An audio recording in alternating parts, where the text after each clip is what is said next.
అందరికీ నమస్కారం. ప్రదోష వ్రత కథ. ఈ వీడియో చూసే ముందు ఒక్క లైక్ చేసి ఓం నమ శివాయ అని కామెంట్ చేయండి.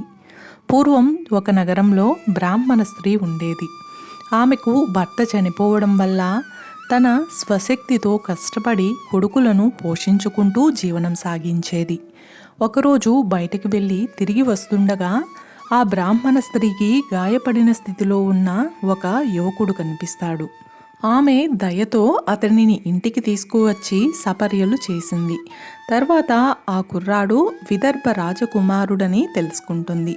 శత్రు సైనికులు అతని రాజ్యం మీద దాడి చేసి ఆ యువకుని తండ్రిని బందీగా చేసుకొని రాజ్యాన్ని తమ ఆధీనంలోకి తీసుకున్నారని తెలుస్తుంది.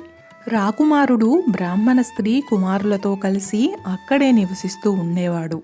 ఒకరోజు అనుష్మతి అనే గంధర్వ కుమారి యువరాజును చూసి ముగ్ధురాలవుతుంది. మరుసటి రోజు అనుష్మతి తన తల్లిదండ్రులతో కలిసి యువరాజుని కలుస్తుంది. కొన్ని రోజులకు శివుడు అనుష్మతి తల్లిదండ్రులకు కలలో కనిపించి వారి పెళ్లి చేయాలని ఆదేశిస్తాడు. ప్రదోష వ్రత ప్రభావం.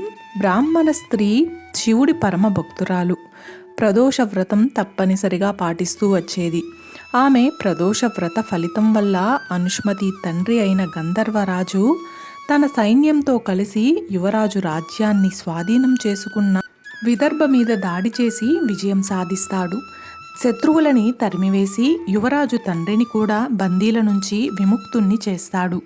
అందుకే ప్రదోష వ్రతం నాడు ఉపవాసం ఉండి శివుణ్ణి ఆరాధిస్తే భక్తుల కోరికలు తప్పకుండా నెరవేరుతాయని నమ్ముతారు. యువరాజు ఆ బ్రాహ్మణ స్త్రీ ఆశ్రయాన్ని పొందిన తరువాతనే తన కష్టాల నుంచి విముక్తి పొందడంతో పాటు తన తండ్రిని కూడా శత్రురాజుల నుండి విడిపిస్తాడు. అందుకే ప్రదోష వ్రతానికి అంతటి ప్రాముఖ్యం ఉంది. సౌమ్య ప్రదోష వ్రతం రోజు మనం కూడా ఆ శివపార్వతులను ఆరాధిద్దాం, మన మనోభీష్టాలను నెరవేర్చుకుందాం. ఓం నమ శివాయ. చూసారు కదండి, ఈ వీడియో మీకు నచ్చినట్లయితే ఒక్క లైక్ చేసి నా ఛానల్ని సపోర్ట్ చేయండి. ఇంకా మరెన్నో ఇంట్రెస్టింగ్ వీడియోస్ కోసం నా ఛానల్ని సబ్స్క్రైబ్ చేయండి.